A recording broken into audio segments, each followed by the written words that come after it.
곧 종교개혁 주일이 다가옵니다. 지금부터 499년 전, 즉 1517년 10월 31일 마르틴 루터가 비텐베르그 성당 앞에 95개조 선언문을 내건 날, 그런데 그날이 종교개혁 기념주일이 되어서 오늘날 전 세계 교회가 그날을 기념으로 하면서 예배를 드리고 있습니다. 종교개혁이라고 하는 것은 16세기 로마 가톨릭 교회의 개혁을 부르짖었던 그러한 운동이었습니다. 신앙의 개혁, 예배 형식의 개혁, 교회 제도의 개혁 등 여러 가지를 이야기하고 있었습니다.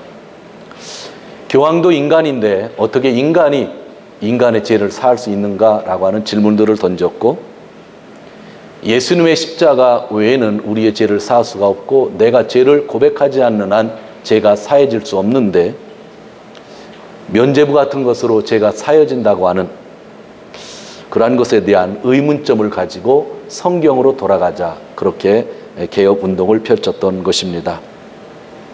사실 우리 지금 개신교는 어느 날 갑자기 생겨난 그러한 교회가 아니라 가톨릭 교회를 개혁하면서 생겨난 그러한 교회이기 때문에 어떻게 보면 가톨릭 교회랑 별개의 그러한 교단이라고 하기보다는 같은 흐름 속에서 성경으로 돌아가기를 원했던 사람들이 모여서 예배드렸던 것이 개신교의 출발이라 할 수 있을 것입니다.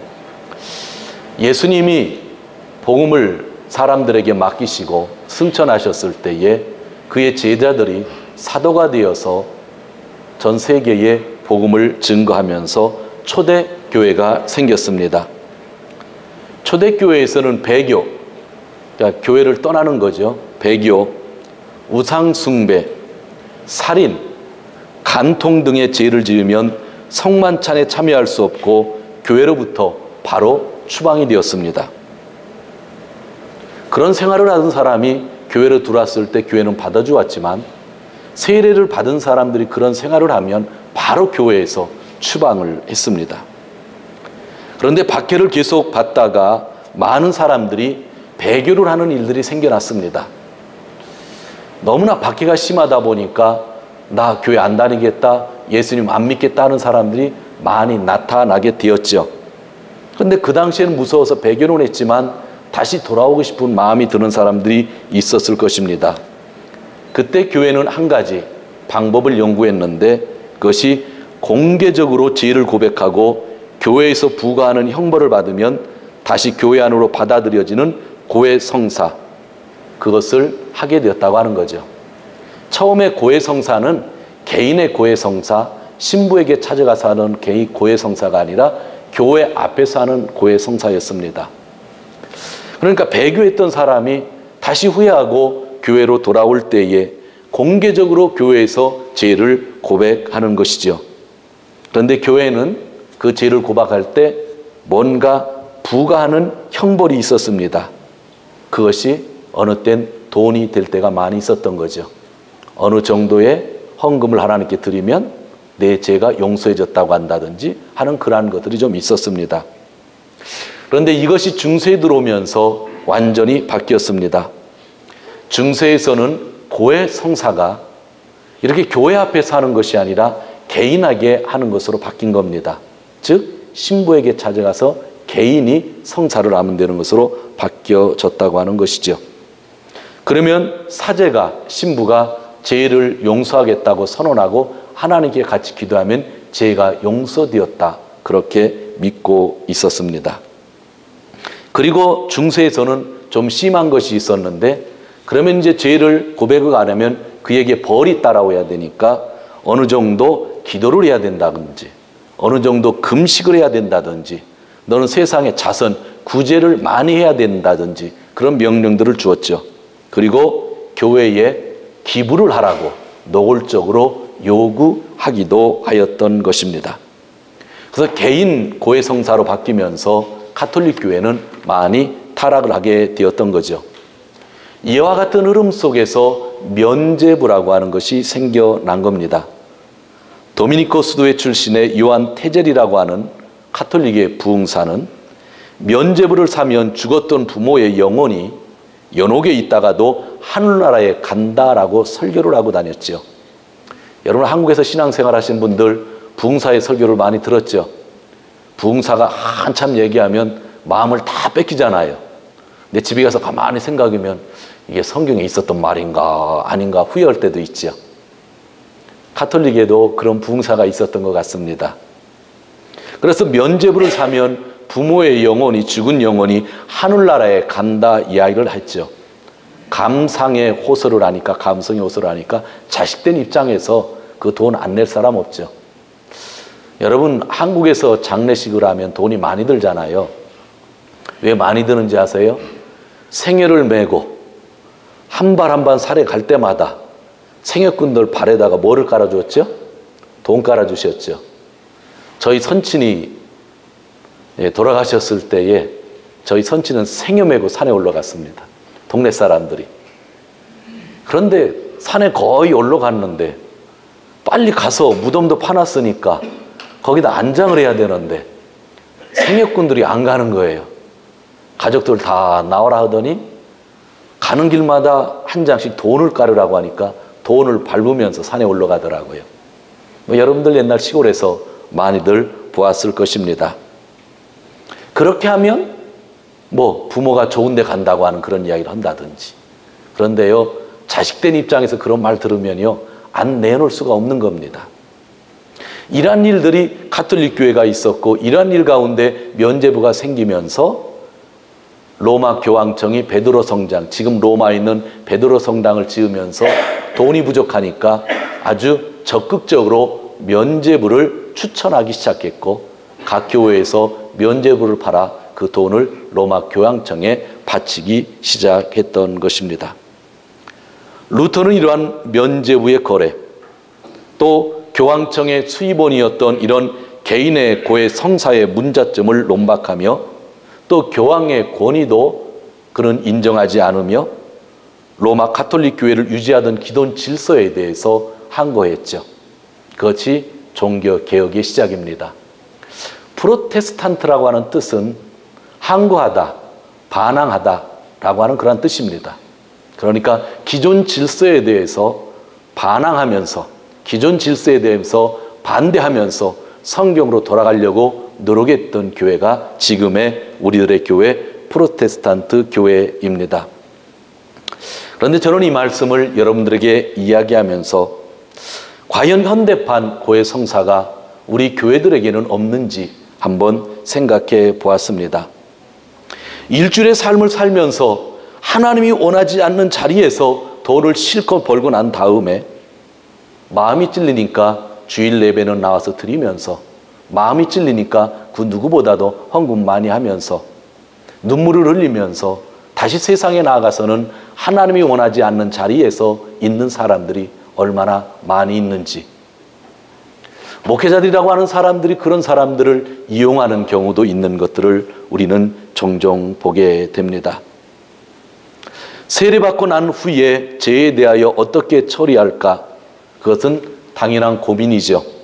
그런데 이것을 사람들을 마음을 움직여서 돈으로 해결하겠다는 것이 이런 면죄부였고, 오늘날도 그러한 흐름들이 면죄부는 아니지만 교회 안에 존재한다고 하는 것입니다.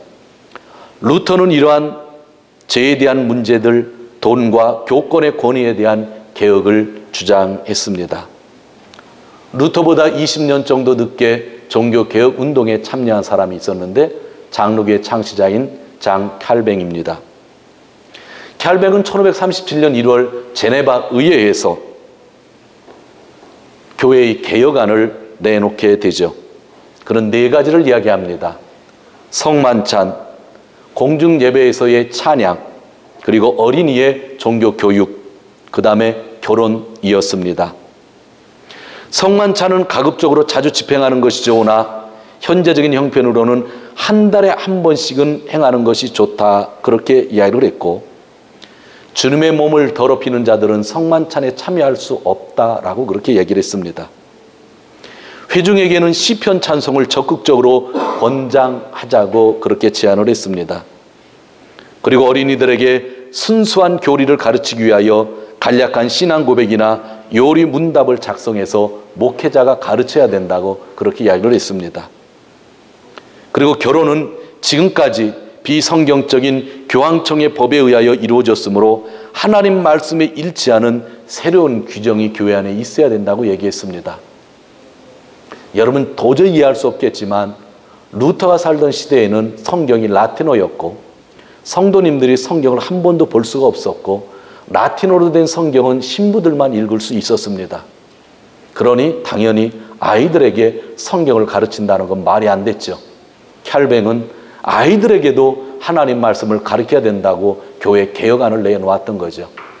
지금 생각하면 도저히 이해가 안 되는 일들이 500년 전에 있었다고 하는 그러한 이야기입니다. 장 캘뱅은 예배, 성만찬, 시편 찬양 등과 제도적인 계약을 주장했고 교회 안에 장로직을 놓자고 주장했던 사람도 캘뱅입니다. 오늘날 장로교회나 저희 성결교회 교단이나 장로 제도를 갖고 있는데 이름은 장로지만 장 캘뱅이 얘기했던 그런 장로 제도와는 전혀 틀린 제도를 우리가 가지고 있습니다. 단 이들의 개혁 속에 한 가지 없었던 것이 있었습니다. 그건 선교입니다. 왜 그런가 하면 그 당시 유럽은 100%가 신자였기 때문입니다. 콘스탄티누스 황제가 기독교로 공인을 해버리면서 국교를 공인해버리면서 모든 사람이 성도가 된 거죠. 그러다 보니까 선교에 대한 이야기는 할 수 없었고 다만 교회의 거룩성에 대한 이야기들을 했던 것입니다. 저는 오늘날의 우리들의 모습을 바라보면서 종교개혁주의를 곧 맞이하면서 오늘 이 성경을 읽을 때에 오늘 이야기를 여러분들과 나누고 싶었던 것입니다. 로마 가톨릭 교회에서 종교개혁이 일어난 것처럼 이제는 프로테스탄트 교회에서 종교개혁이 일어나야 할 때입니다. 지금 교회들은 자정 능력을 잃어버렸습니다. 오늘날 우리에게 무엇이 문제인가요? 교권이 문제가 될 수도 있고 돈이 문제가 될 수도 있는데 아직까지도 교권과 돈이 문제가 되고 있습니다. 오늘날도 예배와 제도 개혁이 더 필요하다고 저희들은 느끼고 있습니다. 그리고 심각한 것은 예전에는 없었던 것이 하나 더 추가됐는데 심리학이 교회에 들어왔고 많은 교회에 심리학이 물들어 있다고 하는 사실입니다. 옥성호 씨가 몇 년 전에 이것을 비판하는 책을 썼는데 제가 이것을 읽고 많이 반성을 했습니다. 심리학이라는 무엇인가? 이것은 인간의 마음이 관심입니다. 인간의 마음 참 중요합니다. 하나님이 만드셨기 때문에. 그러나 하나님을 믿는 사람들은 인간의 마음에 관심을 가지시면서도 또 중요한 것은 하나님 마음에 관심을 가져야 되는데 우리는 나의 마음에만 관심을 두고 살았다고 하는 것입니다. 하나님에게 관심을 가지면 가질수록 내가 죄인이라는 걸 깨닫게 됩니다. 그러나 나에게 관심을 가지면 가질수록 나는 변명하기 쉬운 존재가 된다고 하는 것입니다. 어제 말씀을 준비하면서 갑자기 이런 생각이 떠올랐습니다. 그동안 500년 전 가톨릭 교회를 루터의 입장에서 캘뱅의 입장에서 좀 비판하기도 했는데 가만히 보니까 우리가 더 나쁠 수도 있다라고 하는 생각을 했습니다. 그 중세시대에는 죄 문제를 어떻게 처리할까? 자, 예수님 믿기 전의 문제가 아니라 예수님 믿고 난 다음에 짓는 그 죄 문제를 어떻게 해결할까 생각하다가 고해성사를 생각해냈고 면죄부를 생각해낸 거죠. 죄의 문제에 대한 처리는 잘못됐지만 그들은 꾸준히 교회의 선교를 이루기 위하여 죄의 문제를 어떻게 처리할까 고민을 했던 겁니다. 방법이 잘못돼서 개혁이 필요했던 거죠. 근데 오늘날 우리는 죄의 문제에 대해서 얼마나 교회가 고민을 하고 있는지 500년 전 그 타락했던 가톨릭 교회보다도 못한 것은 아닌지 한번 생각해 보았으면 좋겠습니다. 지금은 하나님 앞에서 자기 죄를 말하기보다는 내 상처 때문에 죄를 지었기에 내 상처 치유가 우선적으로 말하고 우선적이라고 말하고 있습니다. 이것이 바로 심리학입니다.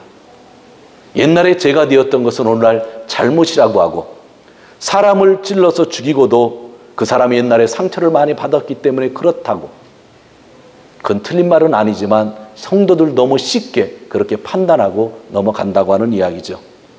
어떻게 보면 500년 전보다 죄에 대한 관심이 더 없다라고 하는 것이 오늘날 우리 교회 안에 있는 문제들이 아닐까요? 그 옥성호 씨는 또 마케팅에 물든 교회에 대해서 이야기를 하고 있었는데, 예수님은 이 세상에 나가서 제자를 삼으라고 했는데 오늘날 교회는 군중들을 모으고 있다고 했습니다. 모으기 위하여 이 세상의 문화에 지대한 관심을 가지며 마케팅을 하고, 마케팅에 재주가 있는 목사는 교회가 부흥하고, 마케팅에 재주가 없는 교회는 교회가 부흥하지 아니하는 것, 죄송합니다. 사실 그러한 부분들도 있다고 하는 것을 그는 지적하고 있었습니다. 교회는 예수님을 보여주고 그분이 가르쳐 주신 제자들을 보여주는 것이어야 되는데, 교회는 잘 나가는 인간을 보여주고 있죠. 우리 교회에 대통령이 나오고, 우리 교회에 국회의원이 나오고, 교회 다니다가 부자 된 사람을 이야기하고, 집 팔아서 헌금한 사람을 이야기하면서 예수님의 복음에 대해서는, 예수님 우리에게 가르쳐 주신 복음에 대해서는 별로 말을 하지 않는 그런 모습이 우리들 안에 있지는 않는지요. 저는 이러한 것들을 우리 스스로가 질문해 보면서 하나님 앞에 바로 서서 이 마지막 시대를 살아가야 된다고 저는 그렇게 생각하고 있는 것입니다. 개혁에 대해서는 우리 그리스도인들이 생각하고 그리스도인들이 입을 열어야 되는데, 개혁에 대해서 누가 얘기하는지 아세요? 안티 그리스도인들이 교회의 개혁을 이야기하고 있습니다. 오늘날도 인터넷에 들어가면 교회를 다니지 말자, 예수님을 믿지 말자, 교인이 되지 말자 하는 안티 그리스도인들이 얼마나 많은지 몰라요. 그런데 그들이 얘기하는 이야기를 들으면 교회 개혁에 꼭 필요한 것들이 얼마나 많은지 몰라요. 교회 안에서 성도들은 개혁을 이야기하지 않는데, 목사는 개혁을 이야기하지 않는데, 교회가 싫다고 하는 사람들이 교회의 개혁을 이야기하고 있는 이 현실, 바로 우리는 다시 한번 종교개혁이 필요한 시대를 살고 있다고 하는 것입니다. 제가 오늘 이렇게 서론을 길게 이야기한 것은 아주 단순한 말씀이 오늘 주어졌기 때문입니다. 예수님은 우리의 구원을 위해서 이 세상에 오셨고, 예수님은 십자가에 죽으시고 우리의 모든 죄를 담당해 주셨기 때문에 우리가 이렇게 죄에서 회복받고 용서받고 평화롭게 살고 있습니다. 그런데 그 예수님이 개혁자이셨다고 하는 것입니다. 단순히 오셔서 나를 믿으면 너희가 천국 간다 말씀하신 것이 아니라, 이 세상에서 잘못된 것이 있을 때 잘못된 것을 바꾸시려고 하셨던 개혁자가 예수님이라고 한다면, 그분의 제자가 된 우리는 당연히 예수님이 하셨던 그러한 일들, 그분의 개혁 정신을 받는 것이 예수님을 롤모델로 삼고 사는 우리들이 아닐까요? 오늘 성경으로 돌아가기를 원합니다. 45절 말씀 같이 읽도록 하겠습니다. 45절, 성전에 들어가사 장사하는 자들을 내어 쫓으시며. 하나님의 성전 안에 장사하는 사람들이 있었다. 우리는 이 건물 안에 있지만 이것을 성전이라고 하지 않습니다. 성전은 우리 믿는 사람들이 성전이라고 예수님이 말씀해 주셨고 신약성경에서 말씀해 주셨기 때문에 이건 그냥 회당입니다. 예배당입니다. 그러나 예수님이 이런 메시지를 주기 전까지 구약시대에는 성전이라는 것이 예루살렘 성전의 건물로서 존재하였습니다. 사람들보다 그 건물을 중요시하게 생각했던 것입니다. 성전에서는 하나님을 예배하고 제사하고 하나님을 찬양하는 찬양대들이 있었고 제사장들이 있었고 레위 사람들이 있었습니다. 그런데 그 성전에 장사하는 사람들도 있었다라는 겁니다. 여러분, 오늘 예배당에 들어오는데 입구에서 누가 물건을 팔면 여러분들 오늘 예배 드리고 싶겠어요? 그런 겁니다. 예배 드리러 가는데 입구에서 마당에서 물건을 팔고 있는 사람들이 있었는데 예수님이 아무 말씀 안 하시고 그들을 내어 쫓으셨다는 겁니다. 내어 쫓으셨다는 거예요.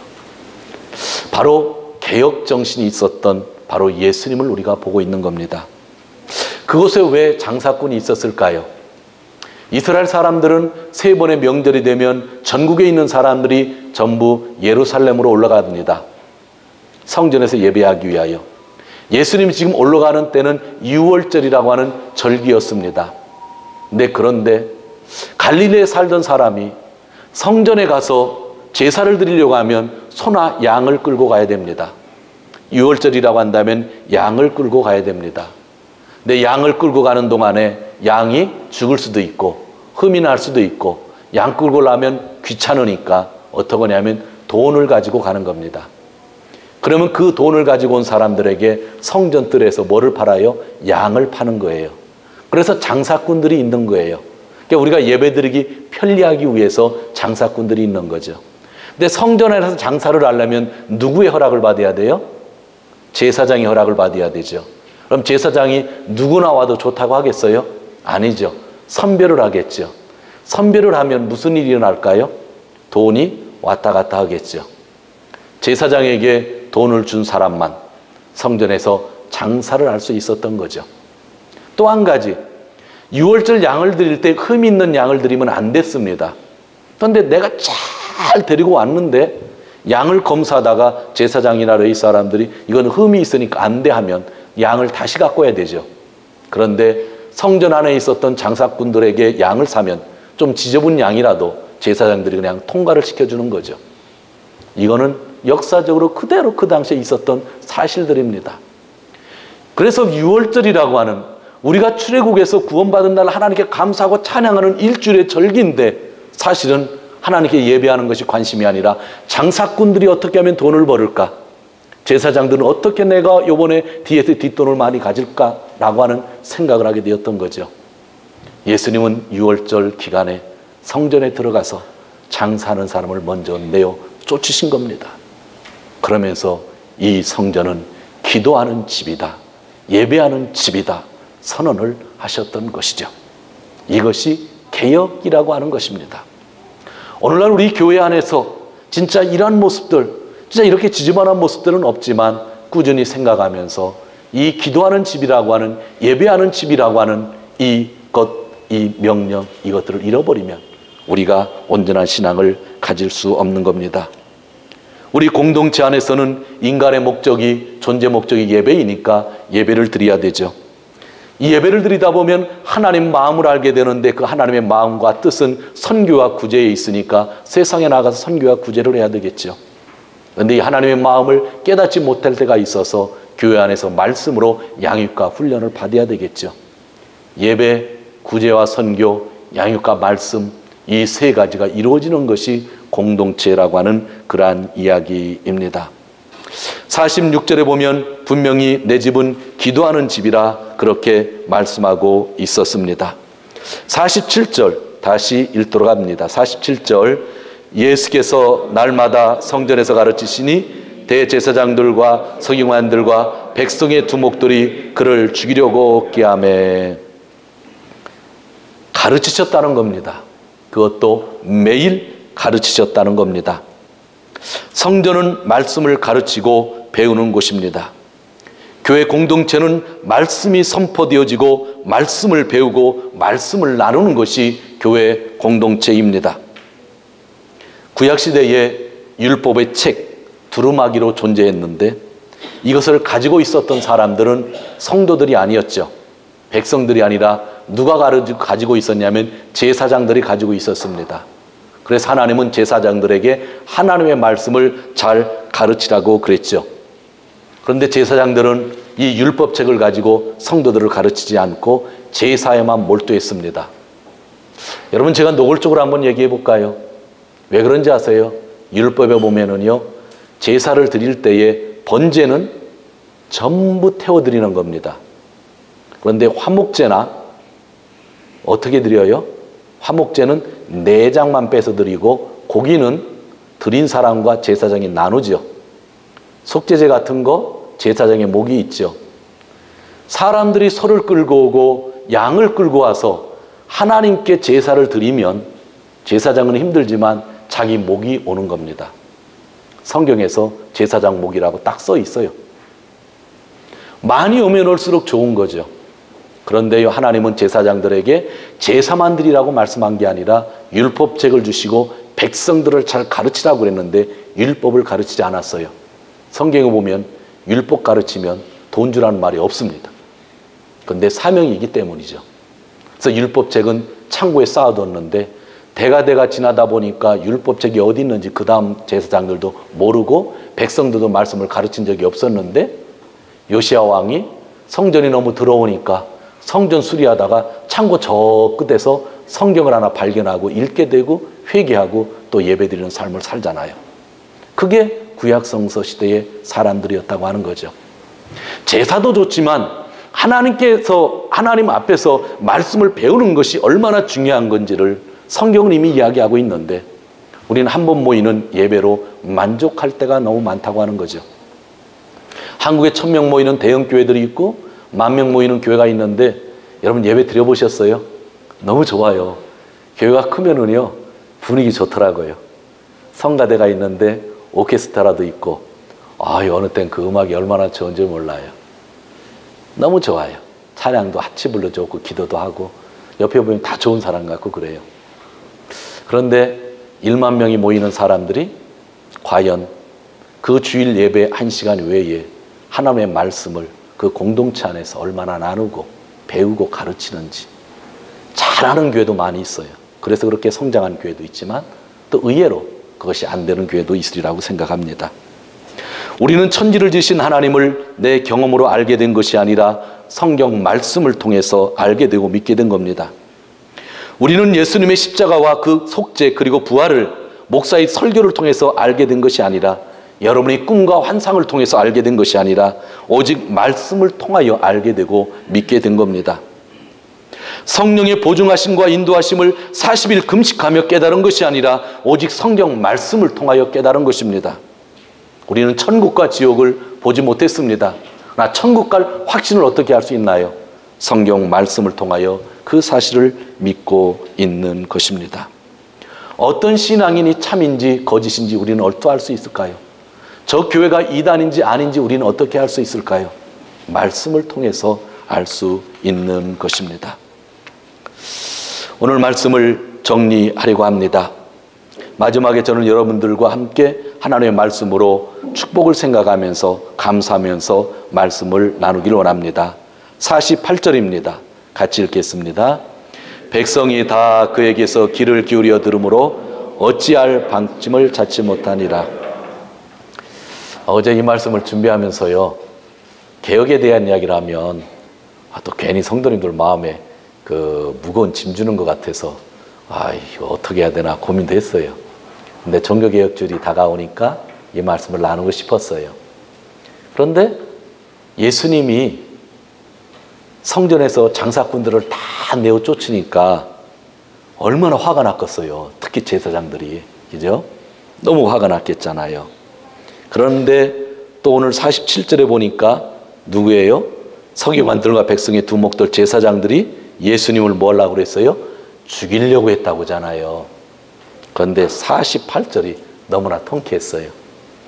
백성이 다 그에게 예수님에게 귀를 기울여 들으므로 어찌할 방침을 찾지 못했다. 이 말씀이 되게 위로가 되었어요. 살다 보면은요, 고난도 있고요. 살다 보면 열심히 살기 때문에 남의 비판도 많이 받고요. 괜히 오해도 받기도 그래요. 자, 그럴 때 참 속상하잖아요. 근데 어느 때는 그런 공격에 의해서 내가 무너지기도 하죠. 오늘 성경 보니까 예수님의 말씀을 듣고 그것을 나누는 그 기간 동안은 주위에 있는 사람들이 어찌할 바를 몰랐다. 그런 이야기가 있더라고요. 여러분의 가정이 진짜 튼튼히 쓰기 위해서는 여러분의 가정에서 말씀이 있으면요, 그 누가 공격을 안 해요. 여러분, 제가 성경을 안 읽고 안 가르치면 분명히 여러분들 공격하고 올 거예요. 안 하시겠지만. 그러나 제가 성경을 읽고 성경 말씀에 중심하고 있는 한 어떤 사람도 목사를 아마 공격하고 비판하지 못할 거예요. 저희 교회도 마찬가지예요. 적은 인원이 있지만 우리 모두가 말씀에 서서 노력한다고 하면 주위에 어떤 사람도 저희 교회를 공격할 수 없는 거라고 하는 거죠. 말씀과 함께할 때는요, 사람들에게 두려움이 생기는 거예요. 전 여러분을 마지막으로 축복하고 싶은 게 그거예요. 우리가 기도해야 되지만, 간구해야 되지만, 나의 삶이 나아야 되고 내 병이 나아야 되고 좀 더 좋은 것들이 있어야 되고 해결할 문제들이 많이 있지만 주님의 말씀을 함께 붙잡고 있는 동안은 그 어떤 누구도 우리를 유혹할 수 없고 사탄도 우리를 유혹할 수 없고 우리는 튼튼히 설 수 있다고 하는 그 말씀입니다. 그래서 주님의 말씀이 우리에게 등이 되기도 하고 빛이 되기도 하고 암흑을 밝혀주는 것입니다. 사랑하는 성도 여러분, 진짜 말씀을 정리합니다. 개혁정신을 잃어버리지 맙시다. 우리가 여러 가지 제도들이 있는데 제도도 중요하지만 성경 말씀이 기준이 되어야 된다고 저는 그렇게 생각합니다. 그 개혁은 말씀 안에서 이루어지는 것이고 진짜 내가 먼저 개혁하고 우리 공동체가 개혁되어지고 주위에 있는 사람들에게 진짜 참된 교회의 모습을 보여주면서 하루하루 살았으면 하는 생각 너무나 간절합니다. 말씀 안에서 참된 개혁자 되시는 귀한 성도님들 되시기를 주님의 이름으로 축원드립니다. 기도하겠습니다. 하나님 아버지 감사합니다. 오늘은 종교개혁주의를 가까운 시일에 맞이하면서 또 예수님의 개혁자이신 것을 성경 말씀을 통해서 바라보면서 이 말씀을 나눌 수 있도록 인도해 주신 것 너무나 감사합니다. 그렇게 사랑 많으셨던 예수님, 그 예수님께서 성전에서 장사하는 사람들을 내어치셨을 때에 수많은 사람들이 얼마나 놀랐을까요? 그러나 예수님은 그 일을 진행하셨습니다. 왜냐하면 그 성전에서 하나님을 예배해야 되고 하나님의 말씀이 온전히 가르침을 받고 가르쳐야 될 그러한 곳이었기 때문입니다. 아버지 하나님, 이 예수님의 이 모습을 바라보면서 우리들 교회 안에 진짜 하나님이 원하시는 것만 남겨놓을 수 있도록 그렇게 축복하여 주시고 우리의 가정이 말씀 안에 서 있을 수만 있도록 그렇게 역사하여 주시옵소서. 감사합니다. 예수님의 이름으로 기도하옵나이다. 아멘.